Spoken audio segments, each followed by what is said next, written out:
Forget gurus. Forget anyone claiming to be an online business expert without going through the challenges of entrepreneurship themselves. The Real Money, Real Business podcast is here to prove the best insights in online business comes from your fellow online business builders. We dig into stories of entrepreneurs selling their business on the Empire Flippers marketplace so that you can learn how they made their business profitable, how they overcame obstacles, and what lessons they learned in their online journey. If you want to take your business and your knowledge to the next level, you've come to the right podcast. Let's get started. Hey everyone, welcome to the Real Money, Real Business podcast. I'm Michelle, and today we have Mel and Charlotte on the show who are selling a business on the Empire Flippers marketplace. Hey Mel and Charlotte, how are you guys today? Good. How are you? Hi, Michelle.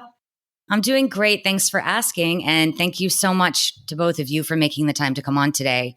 I'm looking forward to learning more about your business. But before we dive in, let's go over a brief summary of it. So it's an Amazon FBA business in the home niche created in March 2014. The average revenue for the business is $24,755 per month, and it makes an average of $5,934 per month in net profit. Included in this sale is an Amazon Seller Central account with 187 SKUs, 2 domains and all site content and files, a trademark, supplier relationships, and social media accounts for Facebook, Instagram, and Pinterest. For everyone listening, you can visit empireflippers.com/marketplace and search for listing 59295 to learn more about this business. Or you can unlock this listing to start your due diligence if you're interested in purchasing this asset. So Mel and Charlotte, now let's hear from you.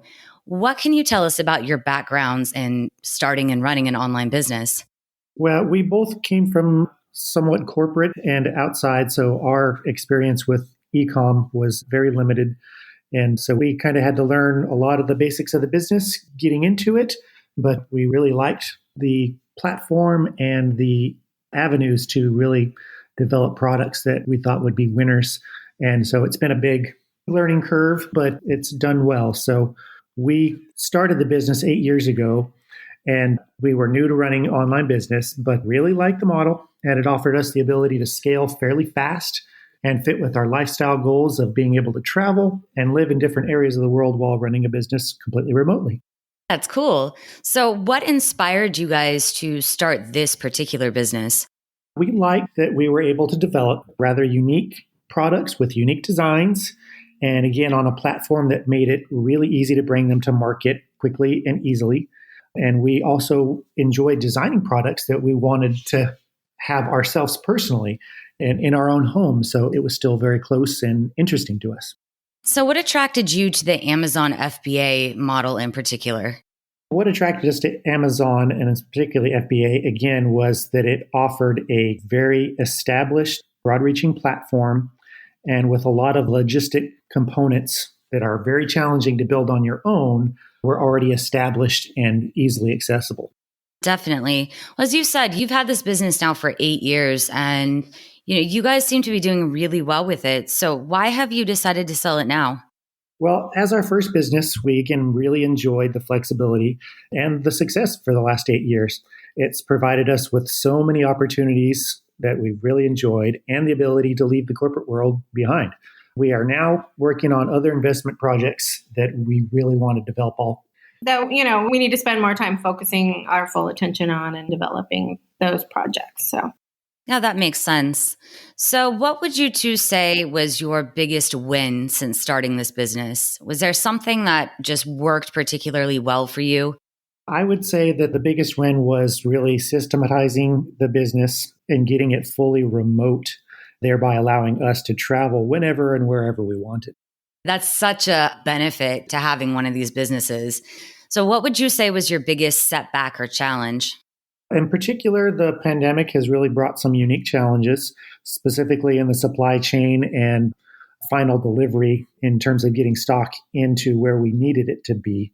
But it does seem like things are really starting to return to normal as of now. So that's really been the biggest issue.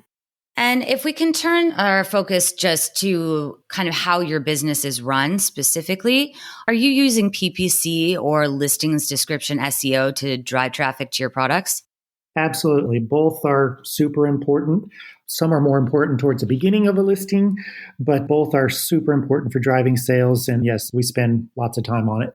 Well, that's interesting that you say that. So, which one do you think is the most effective? Do you find that they work in tandem or that PPC is more essential in the beginning? They're really both fairly equally important. It's important one helps the other and kind of back and forth.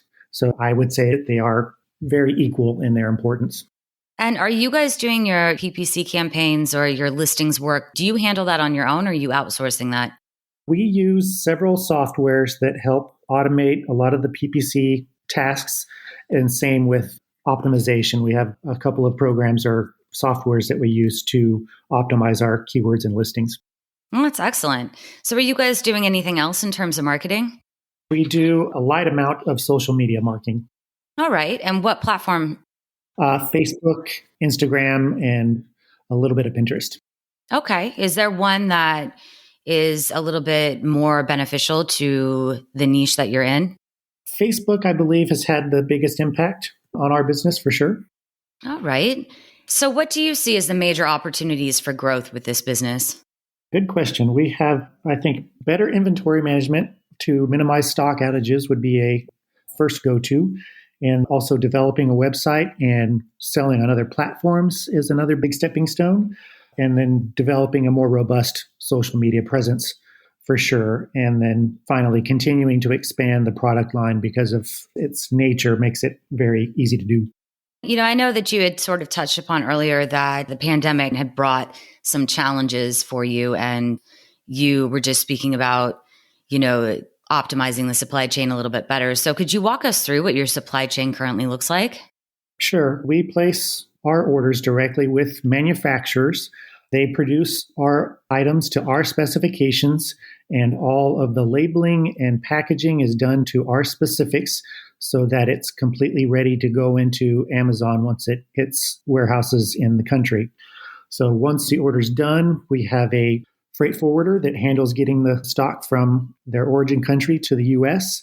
And once they hit the US, they go to a third-party prep center that stores and then ships our product directly into Amazon as we need.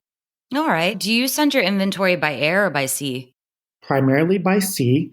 We will do air shipments as needed if there's an urgent need for making sure we don't have a stock out. Yeah, that makes sense. So how long does it usually take for you to replenish your inventory? Depending on product, it's usually 90 to 120 days, sometimes sooner. Just depends on product, really. All right. And how often are you in contact with your suppliers? Usually about 2 to 3 times a month, maybe a little bit more as we're beginning an order or it's about to leave origin, but usually about 2 to 3 times. All right. How many suppliers do you guys have? I believe we're at 6 currently. Okay.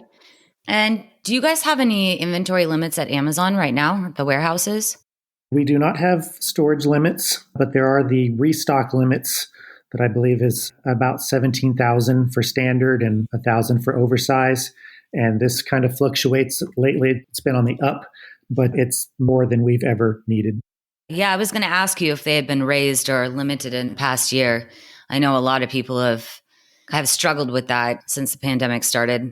Yeah, I'm sure there was quite a few struggled with it, but we had no problem.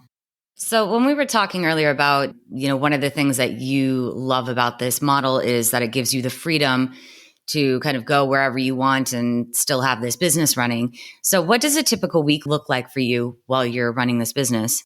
Sure. I typically spend around 5 hours a week doing running of the business. And that includes checking and responding to supplier emails, checking buyer communications at Amazon, monitoring inventory levels, then checking and adjusting ad campaigns.